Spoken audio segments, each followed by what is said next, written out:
Amen. Okay, sige. Thank you. Thank you, sister.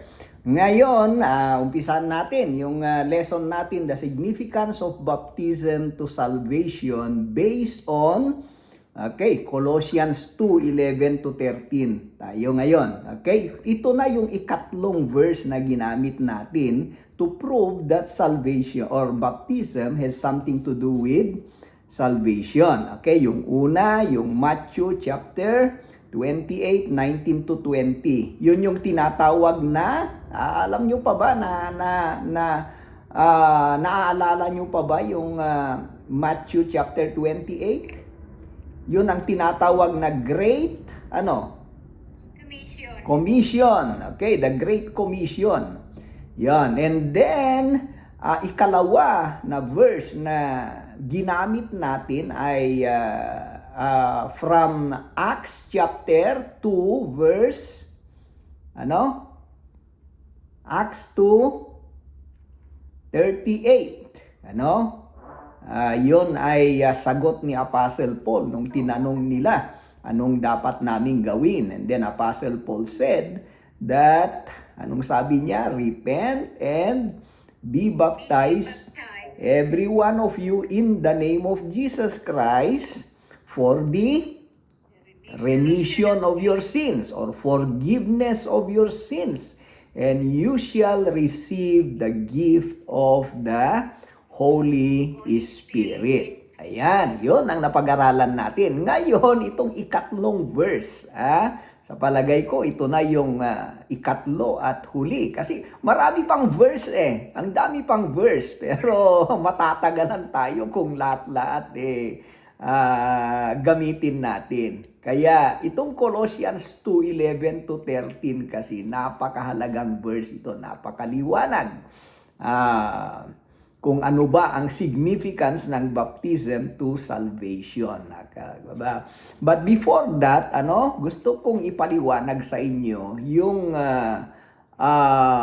background ng verse na ito. Kasi sa Colossus kasi dumadami ang mga members ng church. Yan. Halo kasi yung mga members doon merong mga Jews, meron ding mga Gentiles. So halo-halo. Ngayon, itong mga Hudyo na convert na naging Kristiyano na, iginigiit nila kasi na kung gusto mong maging ganap na Kristiyano, dapat ay maging Hudyo ka muna.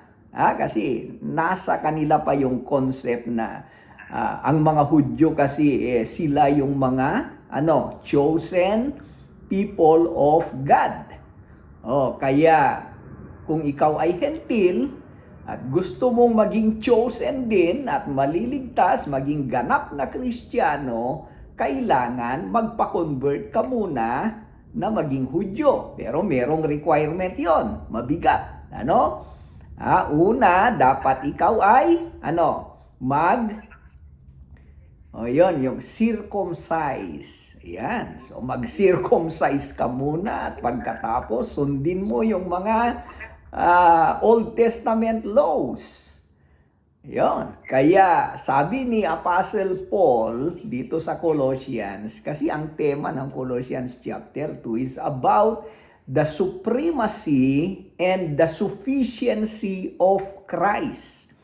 Ibig sabihin, si Jesus sapat na para tayo ay maligtas. Hindi na kailangan ang circumcision. Actually, sabi niya dito, ay merong ibang circumcision na kailangan ma-experience natin para talagang tayo ay magiging ganap na Kristiyano. Okay, so dito na nagsisimula yung Colossians chapter 2 verses 11 to 13. Ayan, kita nyo ba yung verse na yon, mga kapatid? Nakita nyo yon? Verse 11 to 13. Sino sa inyo ang gustong bumasa? Meron bang naka-ready sa inyo? Si Sister Emmy, nakita nyo ba o hindi nyo pa na-open? Ito, na-open ko yung 11. 11 to 13. O, pakibasa nga, Sister. Ano siya? Kasi ito yung kwantatin eh. Oo. In him you were also circumcised by a circumcision not performed by human hands. Your whole self, ruled by the flesh, was put off when you were circumcised by Christ, having been buried with him in baptism, in which you were also raised with him through your faith in the working of God, who raised him from the dead. When you were dead in your sins and in the uncircumcision of your flesh, God made you alive with Christ. He forgave us all our sins. Okay, thank you. Thank you, Sister Emmy. Yung New International Version ang binasa nyo. Kaya lang ang ginamit ko kasi yung ESV. Pero pareho din, Pareho din yung Colossians 2:11 to 13. Kasi dito, itong verse na ito ay isa sa pinaka-clear, pinaka-malinaw na verse na nagpapatunay na ang baptism is connected with una circumcision. So ipapaliwanag natin kung anong circumcision ang kailangan na mangyari sa buhay ng isang tao na gustong maging Kristiyano. Okay? And it is also connected with forgiveness. Itong baptism. Mapapag-aralan natin mamaya. And then ikatlo, itong new life or bagong buhay. So, yon ang connection. And all these things, lahat ng mga ito, merong connection sa kaligtasan. So, una, kailangan yung circumcision. Pero ito yung circumcision of the heart. Hindi yung physical at literal na circumcision ang tinutukoy dito. Okay? Ikalawa, yung sabi ko kanina, forgiveness.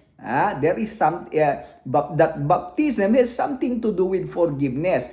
And then ikatlo, yung new life o bagong buhay. Ayan. So ito yung isa-isa nating ipaliwanag. Okay, una, itong first point sa outline natin, baptism replaces circumcision as the covenant sign. Dito kasi sa verse 11 to 12. Verses 11 to 12. Ang sabi dito, in Him. Sino yung Him? Si Jesus. So, in Him, you were also circumcised with the circumcision made without human hands. Paano kaya yun? Paano ma-circumcise ang isang tao na hindi ginagamit yung kamay?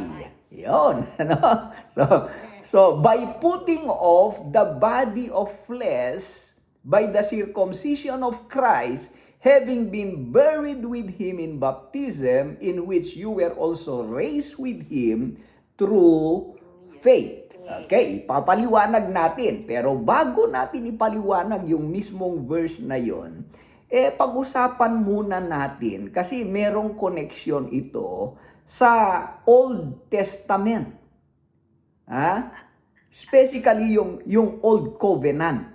Yung Old Covenant. Merong tinatawag na circumcision.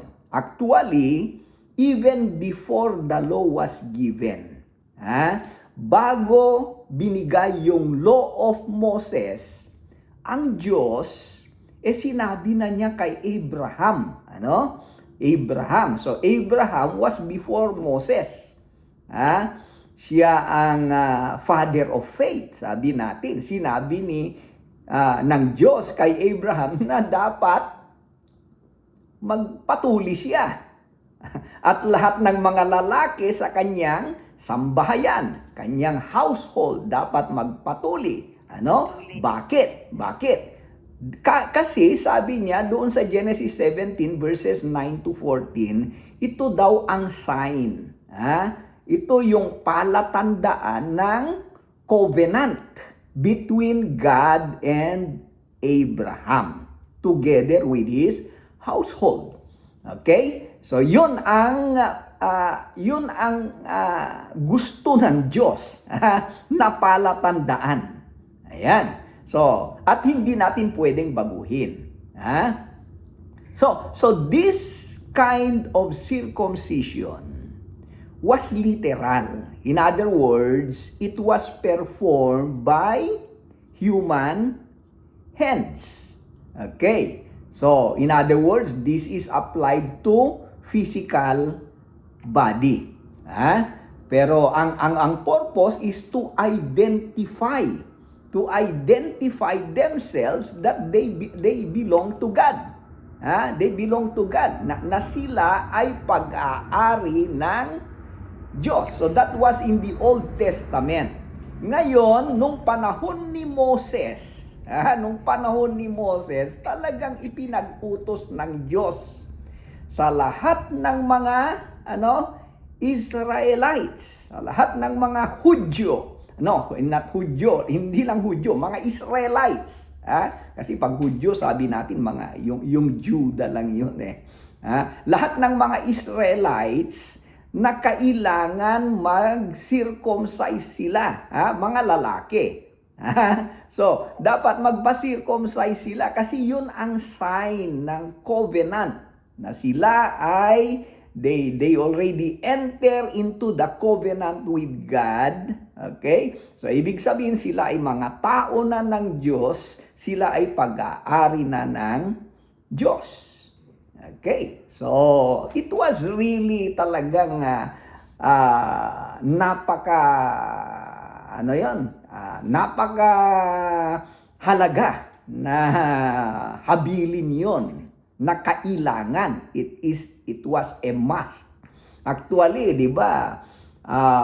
Naalala nyo si Moses, muntik nang pinatay ng Diyos si Moses.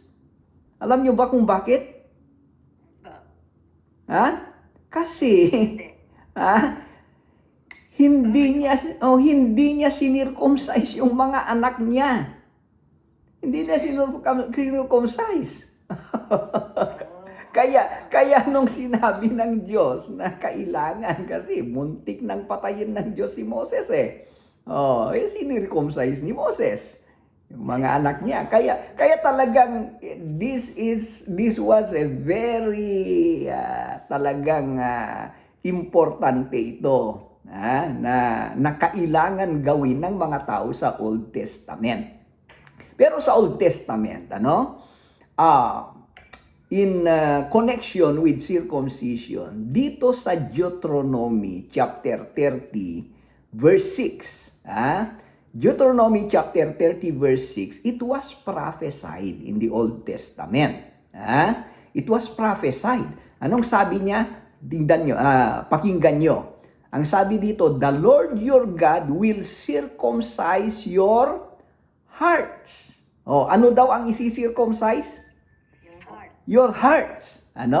At sabi niya, will, ibig sabihin, magaganap sa hinaharap. Hindi noon, kundi God will circumcise your hearts. Sabi niya, and the hearts of your descendants, so that you may love Him with all your hearts. So, ibig sabihin, pag na-circumcise daw yung heart, anong mangyayari? Para, in order to love Him with all our hearts. Kasi maraming tao ngayon na sabi nila, mahal ko ang Diyos, pero half-hearted. Hindi yung all. Kung minsan, 50-50. Ang gusto ng Diyos kasi, mahalin natin siya ng buong buo. With all our hearts, sabi niya, and with all your soul, and you live. So yun ang prophecy. Pero kailan magaganap yun? Kasi yung circumcision nila noon, circumcision of the flesh. Talagang physical. Pero, yung prophecy na yon, sabi niya ay you will be circumcised, or God himself, God will circumcise your hearts. Okay? So ibig sabihin hindi sila ang magpe-perform ng circumcision. Okay? Who is going to perform the circumcision? Sino? Yes. Oh, God. God mismo ang Diyos.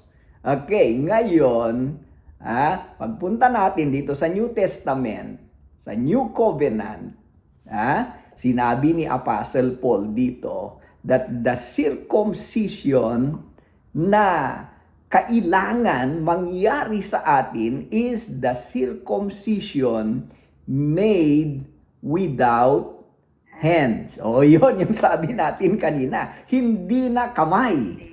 Ibig sabihin, hindi na tao. Kundi mismo ang Diyos ang magsisircumcise sa atin. So in other words, this is not about physical circumcision or physical surgery. It is the spiritual. It is the spiritual removal of the sinful nature. And this is, sinong gagawa dito? Sabi ni Apostle Paul,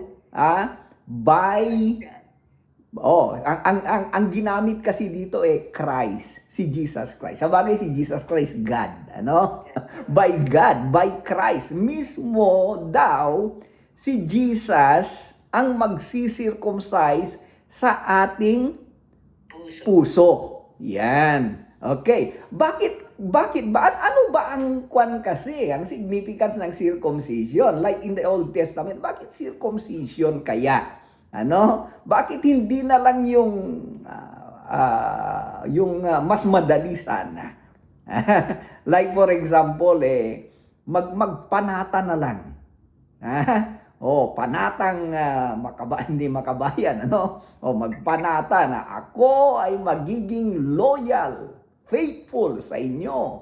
Ipinapangako ko, Panginoon. Hindi ba pwedeng ganon? Hindi, kasi hindi yun ang sinabi ng Diyos Ang sabi niya circumcision. Kasi yung circumcision kasi it symbolize cleansing. It's about cleanliness. It is a cutting away of the flesh. Kasi yung flesh kasi, ito yung simbolo ng kasalanan. Kasi karamihan kasi na pagkakasala na nangyayari, yung flesh. Yung fleshly desire. Yon. Kaya yung circumcision sa mga Hudyo ay nagpapahiwatig at nagpapaalala na dapat sila ay mabuhay ng malinis.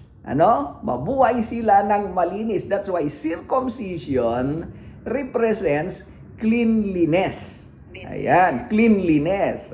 Kaya ito kasing male organ, yun ang simbolo kasi ng flesh. It's about fleshly desire. Kaya dapat maalis yon, dapat maipaalala. And once you are, kung bakit circumcision, once you are circumcised, hindi na pwedeng maibalik, di ba? That is already permanent. Okay, ngayon, pagkatapos na sinabi ni Apostle Paul itong circumcision without hand, anong sabi niya? Immediately after mentioning this, what we call circumcision without hand, or tinatawag na spiritual circumcision, na I believe that this is now the fulfillment of the prophecy of Deuteronomy chapter 30 verse 6, na yung sinasabi doon na circumcision of the heart. It's a spiritual circumcision. Pagkatapos sabi niya, having been buried with him in baptism. So in other words, ang tinutukoy niya na spiritual circumcision na mismo si Jesus Christ ang gaganap, okay?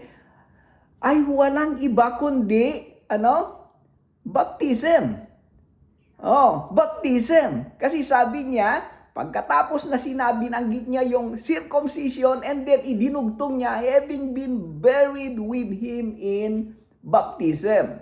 So in other words, mga kapatid, the connection, the close connection suggests that baptism is the new covenant expression associated with entering Christ and sharing in His saving work. Okay, kaya maliwanag mga kapatid that baptism, nung nabaptize tayo, that is equivalent of the circumcision of the heart. Okay, and that happened when we were baptized. Yeah? So baptism, I repeat, is the time when we enter into the new covenant relationship with Christ. Just as circumcision in the Old Testament marked the entrance into the Old Covenant with God. So in other words, nung hindi pa nag-circumcise yung mga Hudyo, wala pa sila sa covenant. Pero once na na-circumcise ang Hudyo, yun ang time kung saan they entered into a covenant with God. Kaya the same, pareho tayo. When we were circumcised in the heart through baptism, that was the time wherein we entered into the new covenant relationship with Christ. Okay, so yun ang significant ng baptism. Yun ang connection ng baptism doon sa circumcision.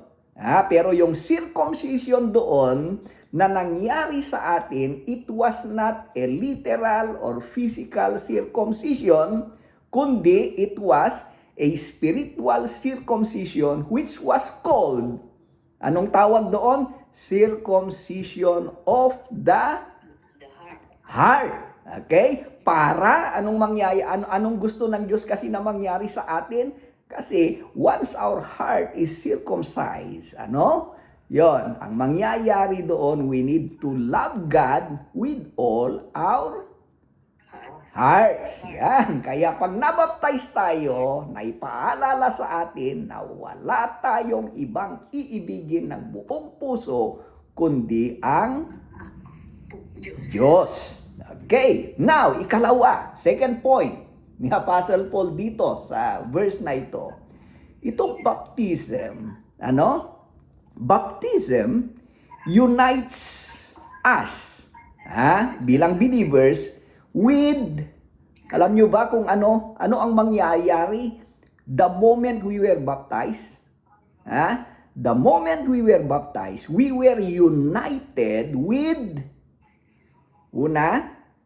Christ, death, and then ikalawa, Christ, burial, and then ikatlo, Christ, resurrection.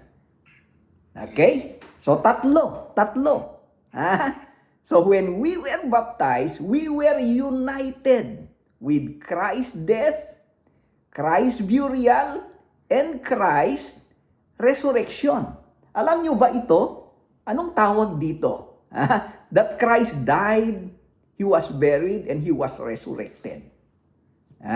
The burial of Christ, the death of Christ, di ba? Sabi sa 1 Corinthians 15, are you familiar with that verse? Yung gospel, ito yung good news, na siyang nagliligtas sa atin. Ano ba yung good news na yon? That Christ, died for our sins. Ayan, Christ died for our sins. And then He was buried and He was resurrected. Yon ang good news. Yon ang kailangan daw na paniwalaan natin. Dahil yon ang magliligtas sa atin. Okay, so kapareho din ng Romans chapter 6, verse 3 to 5. Yeah, that's why, my dear brothers and sisters, kasi mayroong nagsasabi na ang baptism ay simbolo lang. Ha? Simbolo ng, ang baptism daw ay simbolo ng death, burial, and resurrection of Jesus Christ. Tama ba yon? Ha? Oh, tama din, Kasi yung baptism ipinapakita, inilalarawan yung pagkamatay ni Kristo, yung kanyang pagkalibing. Kaya nga, pag nagpapabaptize tayo, hindi pwedeng wisik lang. Kailangang, ilulubog. Bakit lubog? Kasi yun ang picture ng namatay at nailibing. 'Di ba? Nailibing. Pagka nailibing ka, buong katawan. Hindi pwedeng nakalibing pero nakikita naman yung ulo, kamay, o yung paa. Hindi libing. Yung libing, ibig sabihin lahat ng parte ng katawan malulubog. Kaya nga, that is the picture. Okay? So yung death of Jesus Christ, yun ang picture kasi pagka ikaw ay nabautismuhan, mailulubog sa tubig, so pinipicture yun ng kamatayan. Kasi pag inilubog ka, pipikit ka, gaya ng mga namatay. Hihinto ka na huminga, di ba? Pag nilubog ka, that is the picture of death. And then burial, and then resurrection. Kaya sabi nila, picture lang naman pala, symbol lang naman, pero hindi. Kasi sabi dito, we died with Him in baptism. Sabi niya, we were, buried with Him in baptism. Okay? So we rise with Him in baptism. So when Christ died, we died with Him. We died to sin. When Christ was buried, we are buried with Him in baptism. When Christ rose again, we rise with Him in order for us to walk in a new life. Ibig sabihin, mga kapatid, nung nabautismuhan tayo, hindi lang simbolo yon, merong nangyari. Merong nangyari. So when we were baptized, we died with Christ. Ibig sabihin, meron ng koneksyon We were identified with Christ and we were connected into His death. We were connected into His death. Bakit? Di ba sabi ng Bible, yung death ni Jesus Christ, yun ang nagpapatawad ng kasalanan natin? Di ba? Oo. Pero lahat ba ng tao napatawad? Hindi. Hindi. Kailan ma-activate yun? Kasi dapat ma-connect tayo doon sa blood ni Jesus Christ, sa kanyang kamatayan. Kailan mangyayari yun? Pag nabautismuhan ka, kasi kasama mo na Ibig sabihin, kasama mo, connected ka na sa kanyang kamatayan. Connected ka na sa kamatayan ni Jesus Christ. So ibig sabihin, talagang meron ka ng access doon sa dugo ni Jesus Christ. Yun ang good news. Yun ang maganda. Kaya nga, sinasabi ko, yung baptism is not just a command to be obeyed, but it is a gift to be received. Napakalaking biyaya yun. Kasi, noong time na tayo ay nabaptize, yung dugo ni Kristo, nasa atin na yon. And tuloy-tuloy yung pagtatrabaho ng dugo ni Kristo sa ating buhay. And there is power in the blood of Jesus Christ. There is power. Ano ba yung power ng blood ni Jesus Christ? A power to forgive sins and the power to overcome sins. Ayan. So, kaya nga yung sinasabi natin kanina na circumcision, that is about sanctification. Gusto ng Diyos kasi mamuhay tayong malinis. Hindi yung naging Kristiyano tayo pero ang sama naman yung mga ginagawa natin. That is a contradiction kasi galit na galit ang Diyos sa kasalanan. Paano tayo pagka ginagawa naman natin, nabubuhay tayo sa kasalanan? Gusto niya, dalawa ang mangyayari sa atin. Gusto niya una yung justification, napatawad yung kasalanan. Ikalawa, sanctification. Yung sanctification, mabuhay tayo ng malinis. Kasi na-circumcise na yung heart natin, ibig sabihin, ipinapahiwatig sa atin na dapat tayong mga Kristiyano ay dapat mabuhay ng malinis sa harapan ng ating Panginoon. Okay, naintindihan nyo ba? Nakuha nyo ba ang point ni Apostle Paul dito? So, una, natalakay natin yung about spiritual circumcision. Ikalawa, itong baptism is, it has something to do with death, burial, and resurrection. Connected na tayo. Kasama na natin si Jesus Christ sa kanyang kamatayan, sa kanyang pagkalibing, at sa kanyang pagkabuhay muli. Okay, ikatlong point dito sa verse 12. Ikatlong point, sabi niya dito, in which you were also raised with Him, through, alam nyo, ang kwan niya sa verse 12, through faith. Okay, so you were also raised with Him. Kaya ibig sabihin, nung lumabas tayo sa tubig, nung lumabas tayo mula sa tubig, umahon tayo, we raised with Him. Yun ang nangyari. So, nagkaroon ng spiritual resurrection. Nagkaroon ng spiritual resurrection. At yung spiritual na resurrection yon doon, sabi ng Romans chapter 6, yon ang nagpapahiwatig na pagdating ni Jesus Christ, ano mangyayari sa atin? Pagdating ni Jesus Christ, we will be resurrected also. And yung body natin, yung katawan natin, will be changed from this corruptible body to incorruptible body. Oo, yun ang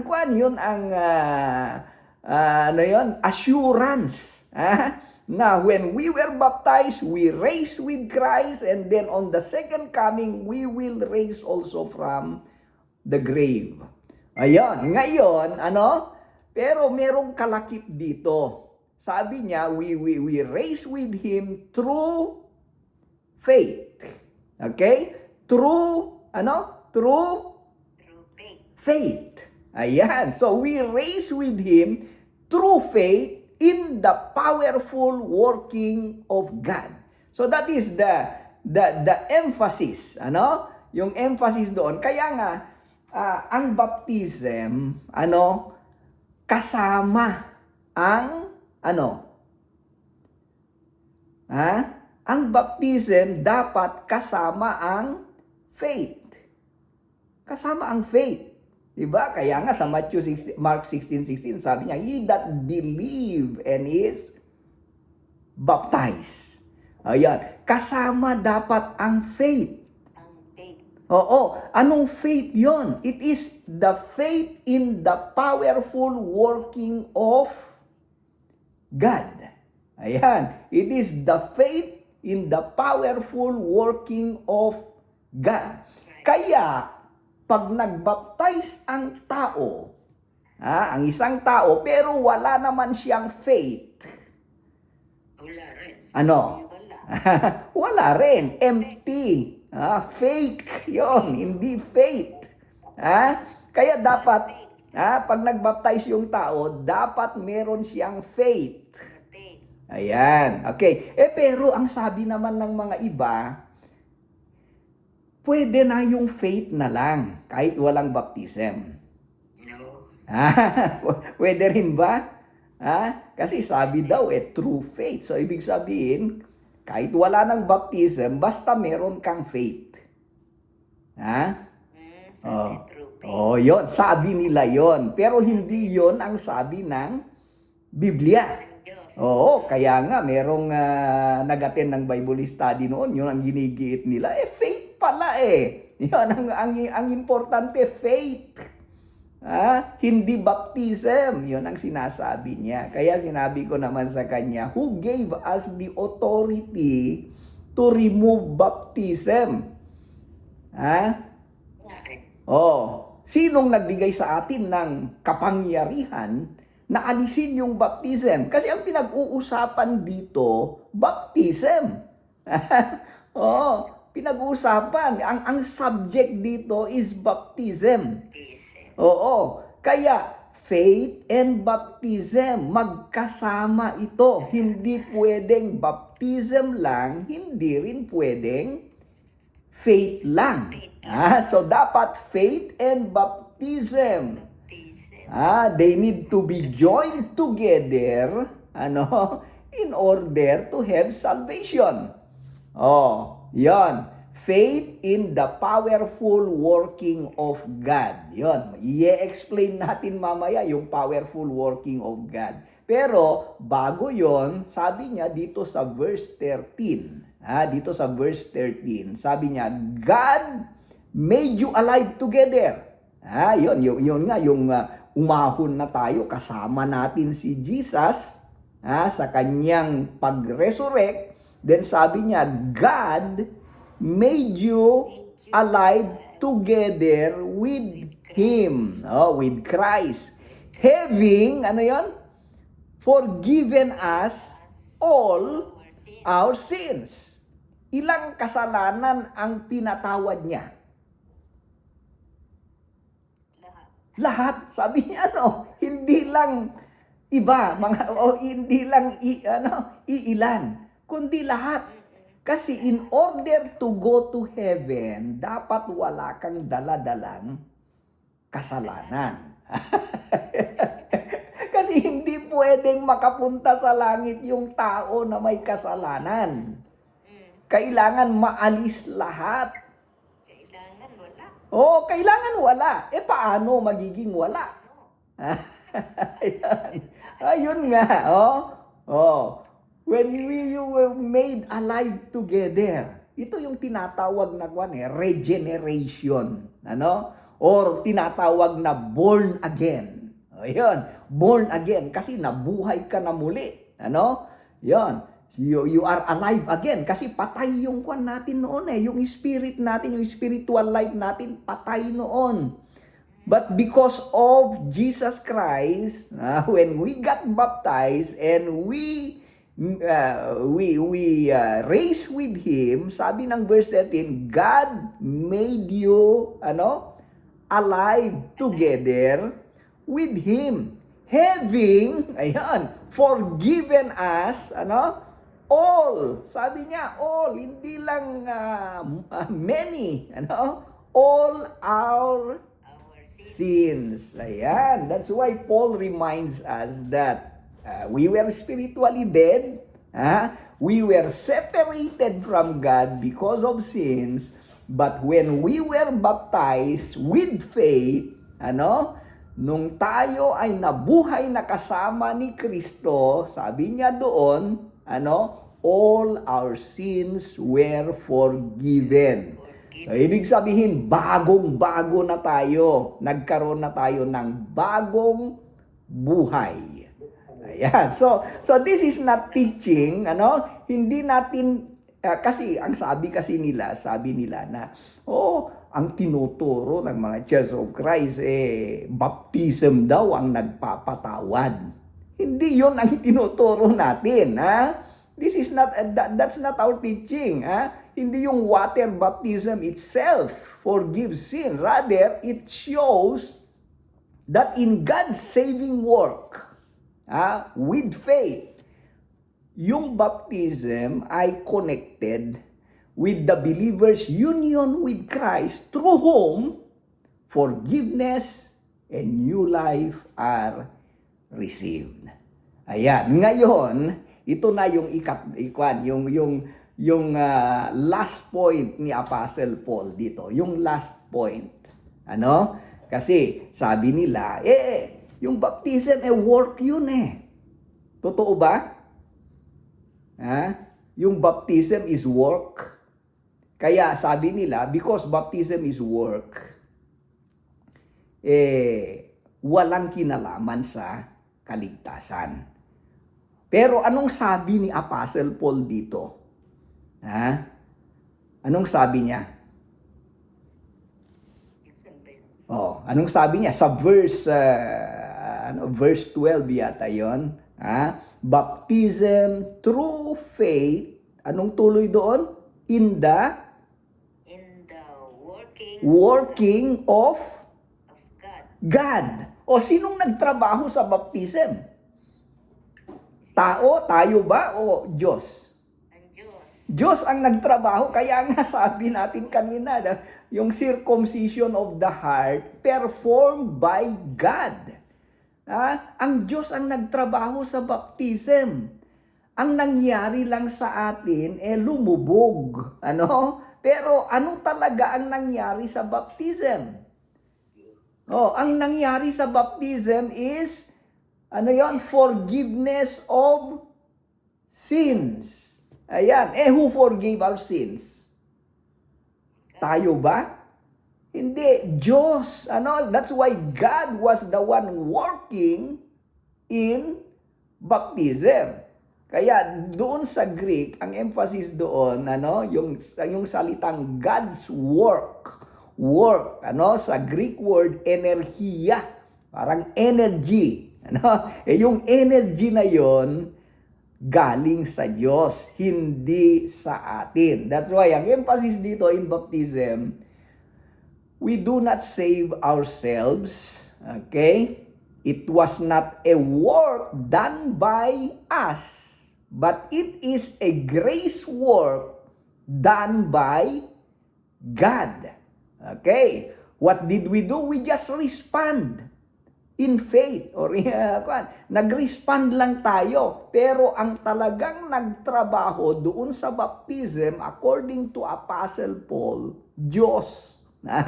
So, we believe, we were immersed, we believe in the working of God.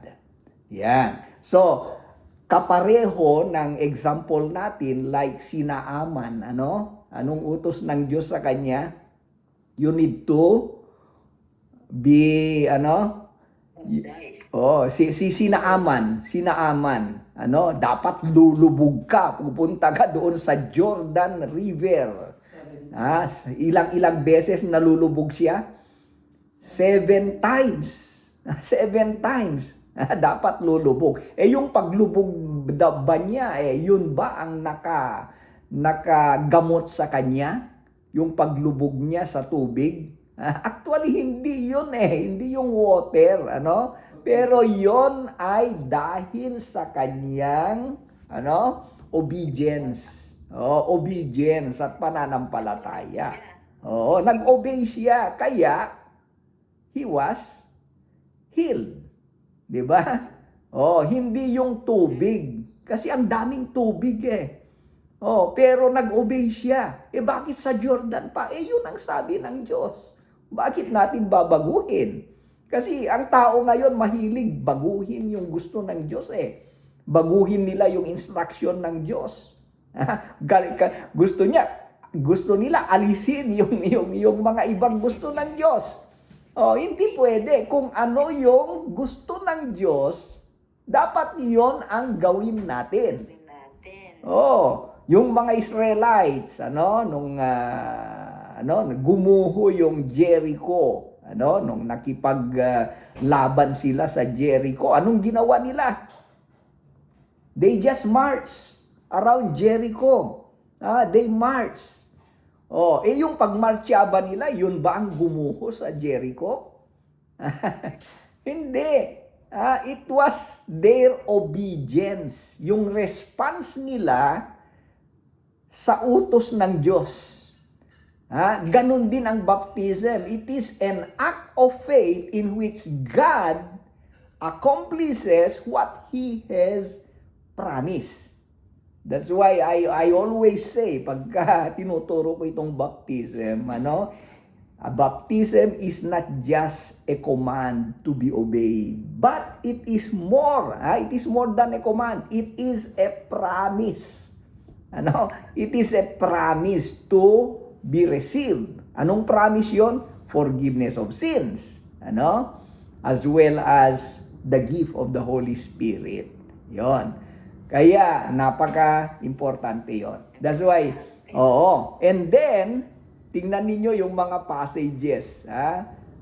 Meron akong mga nilista na mga passages dito about the significance of baptism. Ano bang connection ng baptism sa salvation? Hindi na natin ma-explain lahat ito, pero ito yung mga verses to support this idea. Mark 16:16, whosoever believe and is baptized will be saved. Kailangan baptism para ma-save, sabi niya. Acts 2:38, yung lesson natin last Thursday, repent and be baptized for the forgiveness of sins. Ayan. Acts 22:16, si Apostle Paul. Si Apostle Paul. Anong sabi ni Ananias sa kanya? Kasi si Apostle Paul, nabulag siya 3 araw. Actually, nag-fasting siya ng 3 araw. Naniwala na. Pero hindi sapat yun. Sabi ni Ananias, be baptized and wash away your sins. Sabi niya, be baptized and wash away your sins. And nanampalataya na siya noon. Naniwala na, na-encounter na niya si Jesus. 3 days, after 3 days, nag-fasting siya. Pero hindi sapat yun. Sabi niya, be baptized and wash away your sins, calling on His name or the name of the Lord. Sa Romans 6:3-4, we were buried with Him through baptism. Sabi niya, Galatians 3:26-27. Anong sabi niya doon? We were baptized into Christ. Those who were baptized into Christ had clothed in Christ. Kung hindi ka na-baptize, paano mo i-clothe si Christ? Ibig sabihin cloth, yung damit ni Jesus, yung white, without any stain or yon isusuot daw natin the moment we were baptized. 1 Peter 3:21. 1 Peter 3:21, napakaliwanag yung sabi niya dito, baptism that now saves you. Yan, baptism that now saves you. Not because of physical water, hindi yung tubig, but as an appeal to God for good conscience through the resurrection of Jesus Christ. Ayan. Sabi nga nila hindi pala yung water ang nagliligtas Yon. So pwede na yung faith or yung na lang, yung prayer of acceptance, yun na lang. Sabi nila. Pero ang sabi naman dito, baptism. Hindi naman niya sinabing prayer. Hindi naman niya sinabi na itaas lang yung kamay. Sabi niya, baptism that now saves you. Hindi naman natin pwedeng alisin yon. Kung yun ang sinabi ng Bible. Kaya, taking together all these passages, consistently present baptism as the God-appointed response of faith by which believers identify with Christ's saving works. Okay? Kaya ang application natin dito, baptism is an act of obedient faith. It is not performed in order to earn salvation, but because we trust Christ and submit to His command. Baptism identifies us with Christ. Kasama natin si Kristo sa kanyang kamatayan, pagkalibing at pagkabuhay muli. Baptism reminds us of our new life. Bagong buhay na. Kasi nung nalubog tayo, inilibing natin yung kasalanan. Yon. Nung nabuhay tayong muli, bagong buhay. Ano? Yon. So, baptism is our confidence. Our confidence in God's power. The saving power, yung saving power ni Jesus Christ, hindi yung tubig, kundi yung pananampalataya natin sa pagkamatay ni Kristo sa cross, and then His resurrection. His resurrection. Yun, yung pananampalataya natin dito. Okay? Pero, makakamit natin yon sa pamamagitan ng baptism. Yun ang itinuturo ng Biblia. Kaya in conclusion, this baptism teaches that through Christ, believers experience a spiritual circumcision. Itong baptism, yun ang napag-aralan natin. Ang baptism pala is spiritual circumcision. Okay? United with Him in baptism. We were raised through faith by God's power and receive, forgiveness of sins and new life. So, Paul presents baptism not as a meritorious work. Hindi yun work. But as a God's ordained expression of obedient faith in which believers participate in Christ's death, burial, and resurrection. Kaya salvation is entirely by God's grace through faith and baptism. Those are inseparable. Kaya nga itong baptism was not categorized as good work. Baptism was under grace. Walang yun. So, those are inseparable. They were connected to that saving response in the New Testament pattern of salvation. Kaya ang gusto natin kasi, sundin natin kung ano yung maliwanag na sinabi ng Bible. And we do not have any rights, or authority to change yung pattern or instruction na itinuro ng Diyos sa atin. Okay? So, that is the end of our lesson for today. Do you have any question, mga kapatid? Hello? Wala na. Nawala. Meron ba kayong question?